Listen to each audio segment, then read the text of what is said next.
ব্যারাকপুর চিকিৎসার জন্য এসেছেন বাংলাদেশে গ্রেপ্তার চিন্ময় কৃষ্ণ প্রভুর আইনজীবী বর্ষিয়ান রবীন্দ্রনাথ ঘোষ।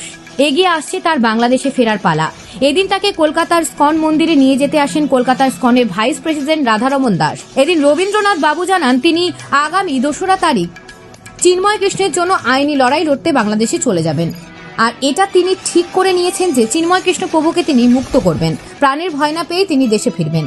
তিনি এদিন কলকাতা স্কন মন্দিরে ঠাকুর দর্শন করে প্রসাদ গ্রহণের উদ্দেশ্যে রওনা দেন। উনি মন্দিরে যাবেন আজকে। আপনি নিজে নিতে এসেছেন চিন্ময় প্রভুর জন্য, উনি যে লড়াই করছেন এটাকে কি বলবেন? He is a brave person. উনি নিজে হি ডিসাইডেড টু ফাইট। উনি নিজে ফাইট করছেন। Is a brave person.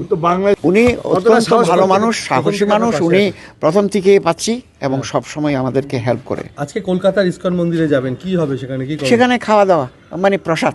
প্রসাদ খেতে যাবেন। এই, that's দেশে all. কবে ফিরছে? আশীর্বাদ নিতে। প্রভুর আশীর্বাদ তো লাগবেই, যাতে প্রসাদ প্রভু- নেব। প্রভুকে মুক্ত হ্যাঁ, করতে পারেন। প্রভুকে মুক্ত করবই, এটা আমাদের ডিটারমিনেশন। দেশে কবে ফিরছে? দেশে তো আমরা 2 তারিখে ওখানে কোর্টে কেস আছে, মামলা আছে।